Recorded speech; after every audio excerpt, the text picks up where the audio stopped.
Bonsoir à tous, ravi de vous retrouver sur TV Sud pour le journal et dans les titres de ce vendredi 29 juin. Jacques Prévosto condamné à 25 ans de prison pour le meurtre de sa femme. C'était la peine demandée par le ministère public. Jeudi, l'ancien policier avait avoué pour la première fois après le témoignage de la sœur jumelle de la victime. La société Enjoy Montpellier qui gère le Corum, le Parc Expo, le Zénith et l'Arena, mise en cause dans un rapport de la Chambre régionale des comptes. Les magistrats critiquent notamment la gestion du chantier de l'Arena entre 2007 et 2010. Et puis je vous propose de partir en fin de journal sur les sentiers de nature du côté de Castillon-du-Gard, 350 km de chemin qui viennent d'être labellisés. 25 ans de réclusion criminelle, le jury, après avoir délibéré pendant 2 heures, a donc suivi les réquisitions de l'avocat général, jugé depuis lundi devant les assises de l'Hérault pour le meurtre présumé de sa femme Marie. L'ancien policier avait avoué pour la première fois l'assassinat de son épouse en 2009, un coup de théâtre alors que Jacques Prévosto avait toujours soutenu la thèse du suicide. Le verdict donc est tombé. Je vous propose d'écouter le sentiment des avocats de la défense et de la partie civile. C'était un peu plus tôt dans la journée au micro d'Olivier Brachard. Après avoir entendu le pédopsychiatre évoquer le traumatisme de ses enfants, Manon Antoine, après avoir entendu la sœur de Marie, la sœur jumelle de Marie, après avoir vu finalement Marie arriver à la barre, ce fantôme de Marie et le traumatisme de ses enfants ont libéré Jacques Prévosto. Le monstre est parti, l'homme est revenu. Jacques a tué finalement l'assassin qui était en lui, a tué le meurtrier, et aujourd'hui c'est un homme qui a commis l'irréparable et qui va devoir répondre de son acte devant ses juges. Il aurait poursuivi dans cette voie de déni jusqu'au bout. Il est certain que les jurés auraient eu peut-être une attitude encore plus rigide, mais de toute façon ça n'enlève pas l'horreur du crime, et je pense que très vraisemblablement la sanction sera une sanction assez exemplaire. Des interviews réalisées avant le verdict qui vient de tomber donc devant les assises de l'Hérault. Jacques Prévosto condamné à 25 ans de prison. Le Corum, le Zénith, le Parc Expo ou encore l'Arena ont un point commun. Ils sont gérés par Enjoy Montpellier, une société d'économie mixte qui est visée par un rapport de la Chambre régionale des comptes. Une étude de 58 pages où les magistrats pointent des ambiguïtés sur le statut commercial de la société. Ils sont aussi très critiques sur la gestion du chantier de l'Arena. Le président d'Enjoy se défend. Reportage. 130 salariés, 27 millions d'euros de chiffre d'affaires, Enjoy est devenu un opérateur majeur qui fait tourner le Corum, le Zénith, le Parc Expo et plus récemment l'Arena. Seulement voilà, la Chambre régionale des comptes s'interroge dans un rapport de 58 pages. Elle pointe l'évolution de l'activité d'une société d'économie mixte gérée à 84% par 3 collectivités, la région, l'agglo et la ville de Montpellier. Une position dominante et une gestion publique avec des règles du privé qui interpellent les magistrats. Enjoy considère que le fait qu'elle ait une activité commerciale suffit à ce qu'elle soit exonérée des règles de mise en concurrence. Nous considérons que c'est pas le cas, puisque à l'origine, quand on prend les conventions d'affermage, il est clairement mentionné que la société se voit confier une mission d'intérêt général d'animation culturelle. Il suffit de prendre les conventions de 88 et de 98, qui fait que ces activités, je dirais originelles, constituent une activité de service public à caractère administratif. Ça dépend de ce qu'on entend par service public. Moi, service public, c'est quand il y a des retombées pour le public. Aujourd'hui, c'est 150 millions d'euros qui retombent d'après Enjoy sur l'ensemble de l'économie, hors spectacle. C'est-à-dire qu'on ne compte pas tout ce qui se passe à l'Arena. Uniquement, ce sont des chiffres qui nous ont été donnés par la Fédération des congressistes. Reste le chantier de l'Arena entre 2007 et 2010. Pour la Chambre régionale des comptes, le jeu de la concurrence n'y aurait pas été satisfaisant. Le budget de construction est passé de 34 à 72 millions d'euros. Enjoy justifie en expliquant avoir voulu améliorer la qualité finale de l'équipement au fur et à mesure de l'avancée du projet. Mais les magistrats s'interrogent sur les procédures d'appel d'offres pendant ces travaux. Nous avons notamment soulevé un certain nombre de dysfonctionnements, notamment le fait qu'il était que dans bon nombre de cas, 45% des cas, les appels d'offres avaient été déclarés infructueux, car dépassant les coûts estimatifs de l'opération du maître d'œuvre, ou alors parce que présentant un caractère inapproprié, sans pour autant que la motivation soit toujours explicite et traçable. Résultat, Enjoy a eu recours à des procédures de négociation directe avec les candidats. Une procédure abusive pour les magistrats. Faux, répond la société d'économie mixte. On n'est pas soumis à la à l'ordonnance de 2005, contrairement à ce que dit la Cour des comptes. Et malgré ce, on a quand même fait des appels d'offres. Voilà. Une différence d'appréciation et d'interprétation demeure donc entre Enjoy et la Chambre régionale des comptes. Au final, c'est un juge qui tranchera peut-être le fond du dossier, à condition qu'il soit saisi. La région et le département de l'Hérault n'ont toujours pas de préfet titulaire, mais cela pourrait changer rapidement. Pour remplacer Claude Ballan, c'est Didier Lallemand qui pourrait arriver en Languedoc-Roussillon. Mais l'information n'est pas officielle. Ce haut fonctionnaire de 56 ans est depuis 2010 préfet de la région Basse-Normandie et préfet du Calvados. Il était précédemment secrétaire général du ministère de l'écologie, de l'énergie, du développement durable et de la mer.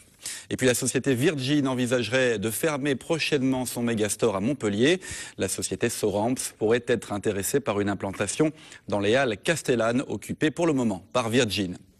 Les riverains de la rue Durand à Montpellier sont toujours mobilisés face aux difficultés de circulation dans le quartier de la Gare. Des riverains qui se sont réunis hier et qui ont manifesté. Pour eux, la zone à 20 km/h qui avait été expérimentée dans le secteur n'a pas vraiment fonctionné.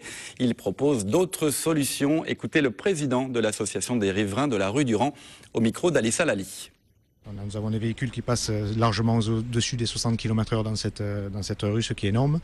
Ensuite, au niveau des aménagements, des stationnements sauvages, au niveau des sens interdits, c'est devenu une zone de délestage, de contournement pour éviter les bouchons. Nous allons proposer, en ce qui concerne les bus à l'agglo, de les faire passer, un essai au mois d'août, de les faire passer directement par une autre boucle.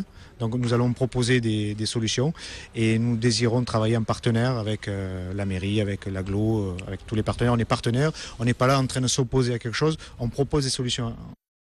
On connaît le Languedoc-Roussillon pour ses vignobles et ses fruits et légumes. Ce qu'on sait moins, c'est qu'il s'agit de la 3e région de France productrice de blé dur. La filière céréalière emploie 8000 personnes qui cultivent et transforment le riz et le blé. Reste à valoriser cette production qui entre notamment dans la composition de spécialités locales comme l'étielle, le raspaillou ou encore les oreillettes du Languedoc. Écoutez. On se démarque, on essaie de faire des produits qui sont reconnus par le consommateur, qui sont démarqués.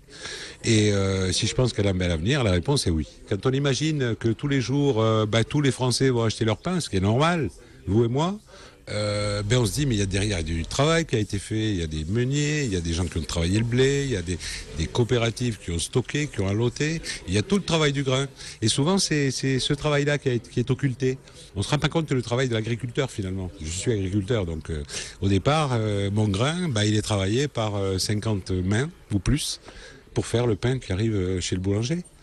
C'est Bouygues Construction qui réalisera la ligne à grande vitesse entre Nîmes et Montpellier. La signature du contrat a été effectuée jeudi entre Bouygues et RFF, Réseau Ferré de France. Le projet comprend 80 km de lignes nouvelles et la création de 2 gares, l'une à Montpellier Odysseum et l'autre du côté de Manduel-Redescend à l'est de Nîmes. Mise en service prévue d'ici 2017, coût de l'opération 2,28 milliards d'euros. Entre Rhône et Gardon, c'est l'appellation des 350 km de sentiers qui viennent d'être aussi labellisés gares pleine nature sur des critères de qualité environnementale, touristique et sportive. Des parcours remis à neuf pour petits promeneurs et grands randonneurs. Reportage Jonathan Mas, Robert Cailleul. C'est dans une ambiance musicale, au centre et chaleur estivale, qu'a été inauguré à Castillon-du-Gard le nouveau réseau local d'espaces, sites et itinéraires labellisé Gare pleine nature. La première chose à voir, monsieur, sans vous prendre la tête, c'est simplement prendre le sentier qui vous conduit au pont du Gard et là vous êtes sur un joyau. Après vous continuez ces gorges du Gardon qui sont merveilleuses et c'est l'émerveillement des yeux, là, l'émerveillement de l'esprit. Parmi les 1000 km de sentiers labellisés dans le pays, cette modification du parcours de plus de 350 km permet de rallier à pied, à cheval ou à VTT tous les villages afin de redécouvrir les richesses de notre terroir. Un petit morceau de sentier, mais c'est du bonheur. Il est dans une garrigue odorante. On a modifié son parcours récemment pour avoir de belles vues sur le pont du Gard, traverser une garrigue agréable. mieux que sur le goudron où il passait avant. Donc l'idée c'est aussi de valoriser ces chemins en retrouvant des chemins communaux qui étaient un peu refermés, qui passaient dans la garrigue avec des beaux points de vue ici sur le pont du Gard. Le réseau là, permet de revaloriser aussi ces petits villages avec un patrimoine riche et intéressant pour découvrir auprès des randonneurs et aussi des touristes. Outre le chant des cigales et le bonheur des sens, un autre sentier est ouvert, celui du tourisme calme. Celui-ci permettra un développement économique du territoire. Si vous voulez vous installer avec des chambres d'hôtes, des gîtes, faites-le parce que en parcourant ce territoire, le visiteur, le voyageur trouvera au fur et à mesure de son parcours un hébergement, une table. Si vous observez le macaron Gare pleine nature sur les panneaux de départ des sentiers comme sur les cartes guides, suivez les traces et laissez-vous surprendre, vous êtes dans le pays gardois. Le Printemps des Comédiens 2012 touche à sa fin. Pendant un mois, le festival de théâtre en plein air a enchanté le domaine d'eau. Plus de 48 000 spectateurs ont assisté au concert, au spectacle de cirque et représentations de théâtre. Mais que faut-il retenir de cette 26e édition? Éléments de réponse, Agathe Vives, Alice Alali et Camille Cazeneuve. 7000 spectateurs de plus que l'an dernier se sont donné rendez-vous au Domaine d'eau. Pour la 26e édition du Printemps des Comédiens, pas moins de 53 spectacles répartis sur 32 jours de festival. Théâtre, cirque, cabaret, ballet ou encore opérette, il y en avait pour tous les goûts. Quand je vois l'enthousiasme du public après Les Pendus, ou après Rouge décanté, ou après Ville-Roi-Terre, je me dis qu'il y a de quoi mener la barque vers des horizons inconnus. Et ça, c'est la seule possibilité de justifier l'engagement public d'une collectivité comme le département, ici le département de l'Hérault, sur un festival. Moins de représentations qu'en 2011, mais les choix de la programmation se sont avérés payants. Les Five Foot Fingers, une compagnie de cirque bourrée d'humour et débordante d'énergie, propose des numéros de mâts chinois, danse irlandaise et des cascades en tout genre.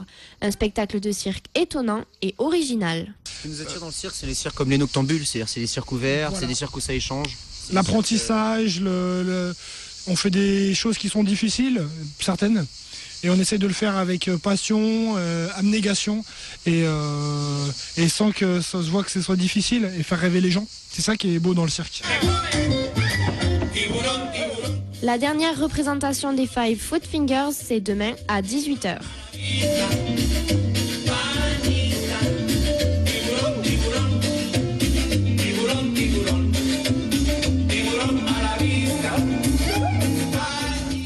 Ce samedi donc au Domaine d'eau pour les Five Foot Fingers, fin du Printemps des Comédiens, dimanche 1er juillet avec du théâtre, Hernani de Victor Hugo à 22h. Et puis d'autres festivités commencent dès ce vendredi soir, les estivales donc sur l'esplanade à Montpellier au programme et chaque vendredi de 18h à 23h30, musique, danse et dégustation de vin avec modération bien sûr.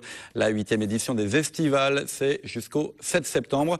Et une autre idée de sortie dans le Gard, cette fois, le Siquarium du Gros-du-Roi qui invite exceptionnellement tous les enfants jusqu'à 15 ans ce samedi 30 juin de 9h30 à 18h30 pour une visite gratuite de découverte de l'aquarium Nouvelle Génération. Un dernier mot de football pour vous signaler l'arrivée d'une nouvelle recrue au MHSC, le milieu offensif Anthony Mounier, 24 ans. Il vient de l'OGC Nice, il a signé pour 4 ans à Montpellier. Il a marqué 8 buts l'an dernier, c'est la 3e recrue du MHSC pour le moment. On attend toujours un attaquant, reprise de l'entraînement ce lundi 2 juillet. Et c'est la fin de cette édition. À partir de lundi, nous passons le journal en mode été avec le flash de la rédaction. Rendez-vous chaque soir à 19h30. Passez un agréable week-end sur TV Sud.